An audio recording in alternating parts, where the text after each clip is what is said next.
I'm Rachelle Thomas. I go by she, her, and my business is Daisies and Dahlias. I like to say I kind of got started by accident and a lot of hard work. So long story short, when I graduated from Skidmore with my very young daughter, she was in kindergarten at the time, I just couldn't find any good jobs that paid well and fit her school schedule, because being a working mom is not easy.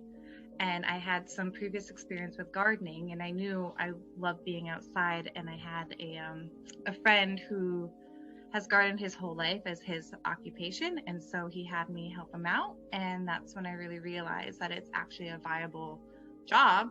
And so working with him, I just got a lot more experience. And then he started giving me clients he didn't want to deal with. And at first I was very hesitant to jump into it as a career, because I had this degree from Skidmore in health and exercise science.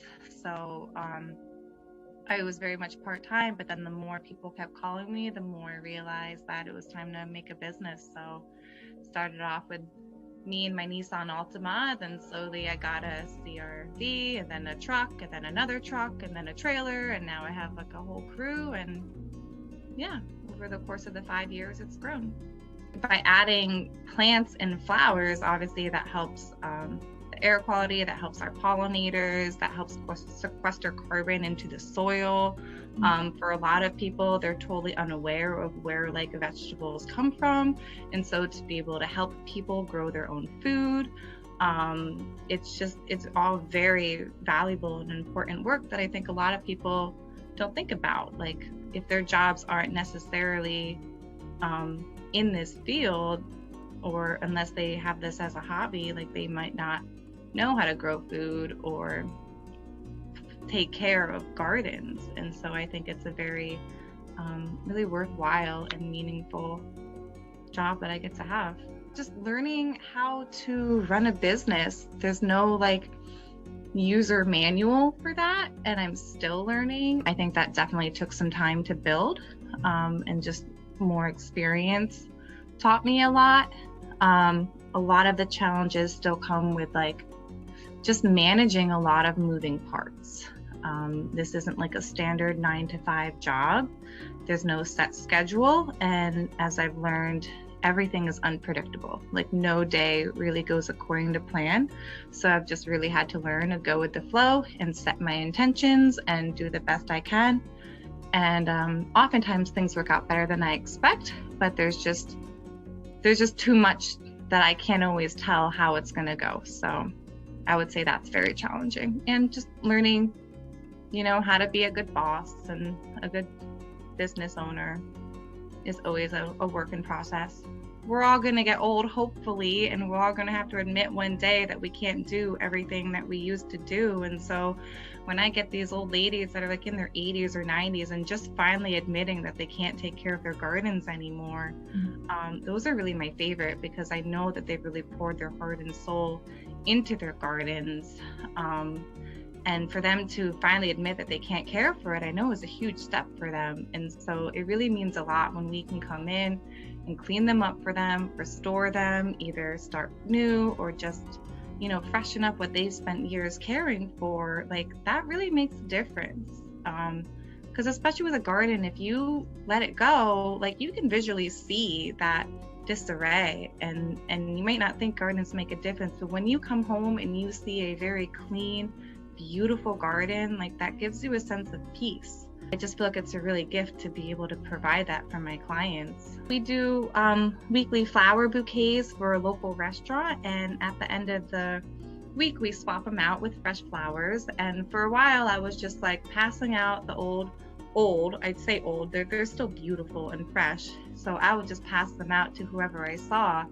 But then this year we decided to make a free flower stand downtown. So every week we would just probably like 15 or 20 bouquets we would just put out on a table for anybody to pick up. And like I would have people I didn't even know reach out to me and tell me how much it brightened up their days. So like flowers really do make people happy. It's just the littlest things make a difference sometimes, especially if you're having a bad day and you get free flowers. Like that to me, it's a very simple thing that I just feel really happy to be able to provide.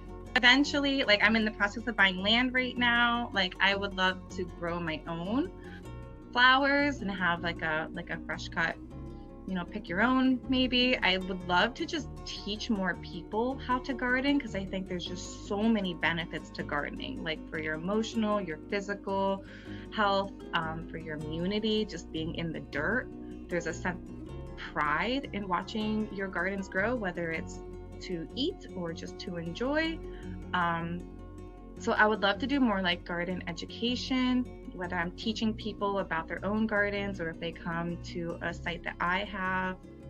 I just think that would really make the world a better place if more people gardened. Like it really does affect your mood. And like the more that there's study on like climate change, like sequestering carbon via plants is like a very reasonable thing that people can do. Like mowing lawns to me is a very silly thing. And I think if people could just plant more gardens, then I just think that would be great. Start small, start within your circle and your capabilities. I mean, sometimes it's just as easy as smiling at somebody or giving somebody a compliment. Little actions make a big difference, and they all add up. Like it's very daunting to look at the news and all the problems in the world, and you can't solve all of those. But what you have in your daily life is what you're given to work with. And so I think if you kind of break it down that way, it's a lot more manageable. So just in all of your daily interactions, just make them the best you can. Like everybody is their own person, even like the cashier, like they're living their life just like you are. And if you meet them as your equal, and like that makes a difference. Like I just think community is gonna solve a lot of our problems too. Like if you get to know the people around you a bit more and just break down those barriers of political or socioeconomic, like at the end of the day, we're all people. And I think that's just important to remember. Instagram, Daisies and Dahlias. Yep. And on Facebook as well.